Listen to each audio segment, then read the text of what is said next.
حیدر کے سوا کس نے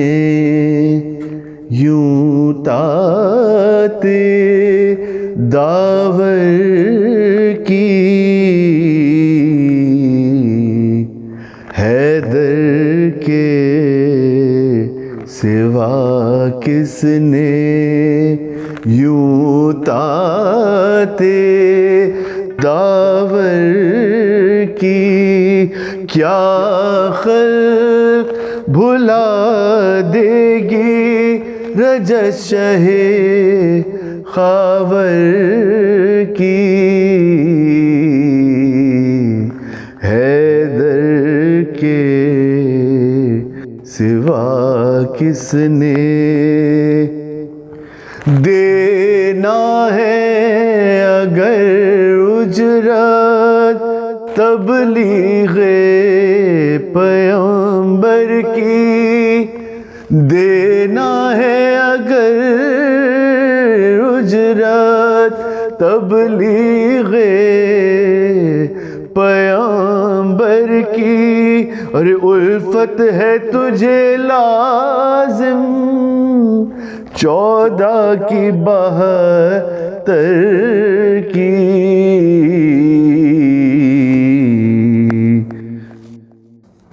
جو ثانی حیدر ہو بس اس کو 72 میں، اور سجتی ہے علمداری شبیر کے لشکر کی، تھی وحدت ایمانی کثرت کے مقابل میں، اور لاکھوں پہ رہی بھاری تنظیم 72 کی، حیدر کے سوا کس نے خوش قسمت یہ حر کو آ کر وہ ذرا دیکھیں، اور قمبر سے کہو بھولے بات اپنے مقدر کی، حیدر کے سوا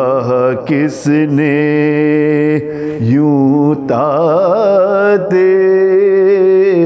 داور کی، کیا خلق بھلا دے گی رجت شہ خاور کی، حیدر کے سوا کس نے۔ اعوذ باللہ من الشیطان اللعین الرجیم، بسم اللہ الرحمن الرحیم۔ تمام تعریف خدائے برتر کے لیے، درود و سلام محمد و آل محمد کے لیے۔ ناظرین اکرام، میں آپ کا میزبان خاور رضا نقوی 13 رجب کی بہت بہت آپ کو مبارکباد آپ کی خدمت میں پیش کرتا ہوں۔ جی ناظرین، ہم مسلسل 13 رجب کے حوالے سے پروگرام آپ کے سامنے نشر کر رہے ہیں۔ آج ہم ایک خصوصی پروگرام مولا علی کی ولادت کے حوالے سے لے کر آئے ہیں آپ کی خدمت میں۔ جی ناظرین، آج ہمارے اسٹوڈیو میں ہمارے ساتھ موجود ہیں بہترین ذاکرہ اسکالر، مذہبی اسکالر ڈاکٹر ثروت عسکری صاحبہ۔ آئیے چلتے ہیں ان کی طرف، گفتگو کا آغاز کرتے ہیں اور ان سے جانتے ہیں کہ وہ آج ہمارے ناظرین کو کیا میسج ریکارڈ کرا رہی ہیں۔ آج کا جو خاص دن ہے ولادت مولا علی کے حوالے سے، آئیے چلتے ہیں ہم ان کی طرف اور ان سے گفتگو کا آغاز کرتے ہیں۔ جی السلام علیکم۔ وعلیکم السلام۔ آپ کو بہت شکریہ اور آپ کو بہت بہت مبارکباد۔ آج 13 رجب کی مولا علی علیہ السلام کی ولادت ہے اور یہ آج ہمارا خصوصی پروگرام ہے، اور ہماری خوش نصیبی ہے کہ آج آپ ہمارے اسٹوڈیو میں موجود ہیں اور یہ تمام ہماری ٹیم کی جانب سے آپ کو بہت بہت مبارک. بہت شکریہ، جزاک اللہ، التماس دعا، اور یہ کہ آپ کو بھی مبارک ہو، اور آپ کی ٹی وی چینل کو، قائم ٹی وی کو بھی مبارک ہو، اور قائم ٹی وی کے تمام ناظرین کو. یہ اتنی بڑی خوشی ہے ہمارے لیے، اتنی بڑی خوشی ہے 13 رجب کی، کہ جس میں اللہ کے رسول صلی اللہ علیہ وآلہ وسلم بھی بہت خوش ہیں، اور پنجتن پاک کی 2 شخصیات اب کائنات میں موجود ہیں، یعنی ایک مولا کائنات علی مرتضیٰ علیہ السلام اور ایک اللہ کے رسول صلی اللہ علیہ وآلہ وسلم. تو کسے را میسر کی شد این سعادت، بکعبہ ولادت بمزے شہادت. یہ ایک بہت بڑی خوشی ہے. بہت آپ کا شکریہ. اچھا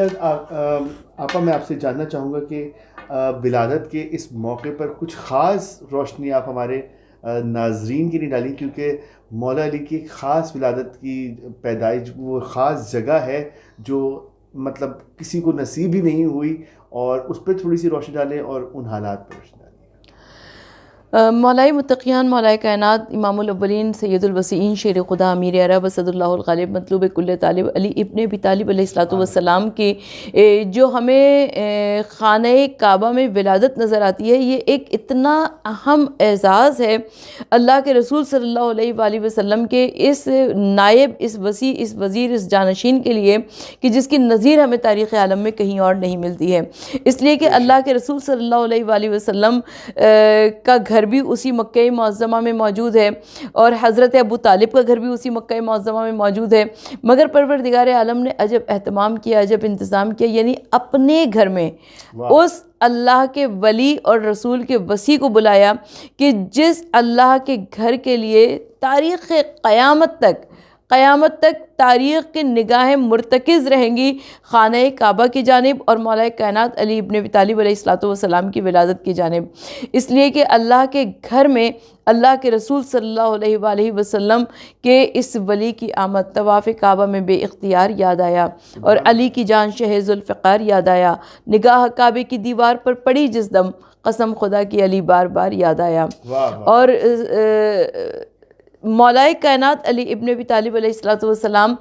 جس وقت خانہ کعبہ میں حضرت علی علیہ السلام کی آمد ہوئی، میں اس سے پہلے کے چند واقعات آپ کی سماعتوں کی نظر کرنا چاہتی ہوں، کہ جب جناب فاطمہ بنت اسد آئی ہیں دیوار کعبہ کے نزدیک آ کر، آپ نے اپنے سینے کو، اپنے پیٹ کو مس کیا ہے دیوار کعبہ کے ساتھ. یہ قیامت تک کے واسطے سنت حضرت فاطمہ بنت اسد قرار پائی. اس لیے کہ آج بھی جب حجاج کرام، آج بھی جب زائرین کرام خانہ کعبہ کی زیارت کے واسطے جاتے ہیں،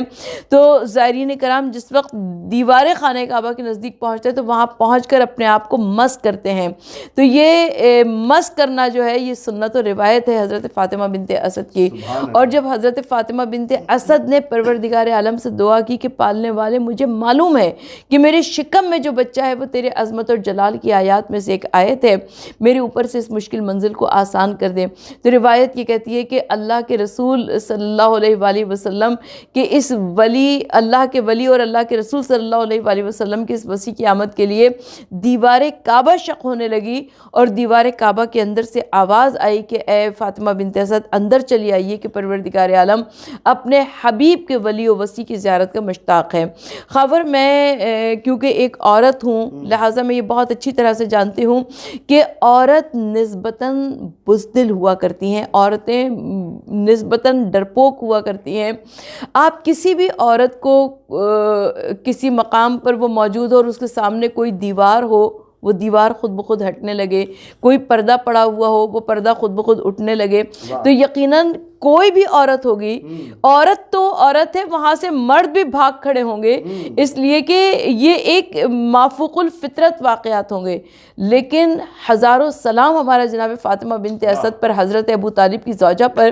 کہ دیوار کعبہ شق ہو رہی ہے مگر فاطمہ بنت اسد کے پائے استقامت میں لغزش نہیں آئی، ان کے ثبات قدم میں استقلال رہا. اور کیوں نہ ہو آپ کی شکم مبارک میں وہ بچہ ہے جو کسی میدان سے پیٹھ دکھا کر پیچھے بھاگا نہیں ہے. اور فاطمہ بنت اسد خانہ کعبہ کی دیوار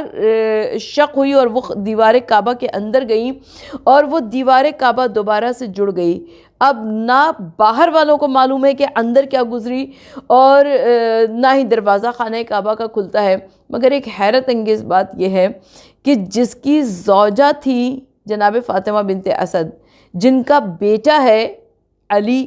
وہ بڑے اطمینان کے ساتھ اپنے گھر میں بیٹھے رہے۔ مجھے آپ ضعیف سے ضعیف تاریخ روایت کی کوئی ایسی دکھا دیجیے کہ جس میں حضرت ابو طالب سراسیمہ ہوئے ہوں، حضرت ابو طالب پریشان ہوئے ہوں، حضرت ابو طالب خوفزدہ ہوئے ہوں کہ ان کی زوجہ خانہ کعبہ کے اندر موجود ہیں اور ان کے اوپر وقت ولادت نزدیک ہے۔ حضرت ابو طالب پوری استقامت کے ساتھ، پوری شان کے ساتھ اپنے گھر میں موجود تھے، کیونکہ ان کو معلوم تھا کہ وہ بچہ آنے والا ہے جو آ کر کائنات کی تقدیر بدل دے گا۔ اچھا، اب ایک بات اور آپ سے میں اس بارے میں کہنا چاہوں گا کہ چابیاں جو تھیں وہ حضرت ابو طالب علیہ السلام کے پاس تو تھیں، اس خانہ کعبہ کی دروازے کی در کی چابیاں، تو وہ والا بھی تو ایک اس میں وہ ہونا چاہیے نا، کہ اس پہ بھی بات ہونی چاہیے کہ چابیاں اگر وہ چاہتے ہیں تو وہ دروازے سے چلی جاتی، دروازہ وہ کھولتے، اور لیکن یہ پروردگار عالم کا کتنا بڑا معجزہ ہے کہ وہ دیوار میں در بن جانا، اور وہ میں بہت سوچتی ہوں خبر، میں حیران ہوتی ہوں اس بات پر کہ اگر وہ چابی سے دروازہ کھولتی اور اندر خانہ کعبہ کے اندر داخل ہو جاتی تو کیا اس میں بڑی بات تھی؟ تمام اہل مکہ یہی کہتے ہیں، آنے والی تواریخ یہی کہتی ہیں، آنے والے لوگ یہی کہتے کہ حضرت ابو طالب نے اپنی زوجہ کو چابیاں دے دی تھیں اور وہ اندر چلی گئیں اور ان کے اوپر سے وہ مشکل منزل آسان ہو گئی، لیکن حضرت ابو طالب نے چابیاں نہیں دی۔ جناب فاطمہ بنت اسد دیوار کے نزدیک، دروازے کے نزدیک نہیں آئیں، دیوار کعبہ کے نزدیک پہنچی۔ جناب فاطمہ بنت اسد دیوار خانہ کعبہ شق ہوئی، یعنی قدرت کی طرف سے اہتمام کیا گیا، ایسا انتظام کیا گیا کہ رہتی دنیا تک یہ بات مشہور ہو جائے اور رہتی دنیا تک یہ بات رقم ہو جائے کہ حضرت علی کی ولادت خانہ کعبہ کے اندر ہوئی۔ اچھا، آپ بھی ماشاءاللہ سے آپ نے حج کیا ہے، تو وہ مقام تو آپ نے بھی دیکھا ہوگا، نظر تو آپ کی بھی پڑی ہوگی، ظاہر سی بات ہے ہم مومنین ہیں، ہم لوگوں کو تو یہ جستجو رہتی ہے کہ ہم وہ جگہ دیکھیں، اور تو آپ نے بھی وہ جگہ خاص دیکھی ہوگی، تو آپ کو کیسا محسوس ہوا؟ اس کی بھی تھوڑی سی آپ اس بارے میں بھی تھوڑے سے میں ناظرین کو بتائیے۔ خاور بیٹا، جب میں پہلی دفعہ حج خانہ کعبہ کے لیے گئی، بلکہ اس سے پہلے میں عمرہ کرنے کے لیے گئی تھی، اور جب میں نے اس کونے کو دیکھا جو کہ دیوار شق ہوئی تھی، اس جگہ پر 1400 سالوں میں بہت مرتبہ اس دیوار کو ویسے ہی تعمیر کرنے کی کوشش کی گئی، لیکن وہ دراڑیں نظر آتی ہیں۔ ان دراڑوں کو سیسے کے ذریعے بھر دیا گیا، مگر وہ نشانیاں موجود ہیں آج تک کہ یہاں سے دیوار کعبہ شق ہوئی تھی اور یہاں سے فاطمہ۔ جو ڈالا گیا کوئی وہ یہ وجہ تو نہیں ہے چھپانے کے لیے پردہ ڈال دیا ہو؟ ایسا تو نہیں ہے کہ انہوں نے سوچا ہو کہ چلو دیوار تو کسی صورت بنتی نہیں ہے، ہم اس کو چھپا دیں، پردے کے اوپر پردہ ڈال دیں تاکہ، لیکن حیرت کی بات یہ ہے کہ جو ہاتھ پردہ ڈالنے والے ہیں وہی ہاتھ پردہ اٹھانے والے بھی ہیں۔ یعنی جس وقت کے حج خانہ کعبہ ہوتا ہے، پوری دنیا سے مسلمان وہاں پر موجود ہوتے ہیں اور پوری دنیا کے کونے کونے سے مسلمان آتے ہیں طواف کعبہ کے لیے۔ عین اس وقت خانہ کعبہ کے پردوں کو اونچا کر دیا جاتا ہے اور اطمینان سے زائرین خانہ کعبہ کی زیارت کرتے ہیں، آرام سے اس مقام کی زیارت کرتے ہیں جہاں سے فاطمہ بنت اسد داخل خانہ کعبہ ہوئی تھی۔ تو یہ اللہ تعالیٰ کی طرف سے انتظام ہے کہ جتنی شان سے رب العالمین نے حضرت فاطمہ بنت اسد کو خانہ کعبہ کے اندر بلایا تھا، ویسے ہی شان سے ان کی آمد کی نشانیاں بھی باقی رکھی ہیں۔ سبحان اللہ۔ جی ناظرین، ہم مسلسل آج 13 رجب کے حوالے سے، مولا علی کی ولادت کے حوالے سے بات کر رہے ہیں۔ ہمارے پروگرام میں ہمارے ساتھ موجود ہیں ذاکرہ اسکالر ڈاکٹر ثروت عسکری صاحبہ۔ اب وقت ہے بریک کا، آپ دیکھتے رہیے قائم ٹی وی، حاضر ہوتے ہیں بس کچھ ہی۔ حیدر کے سوا کس نے یوں تاتے داور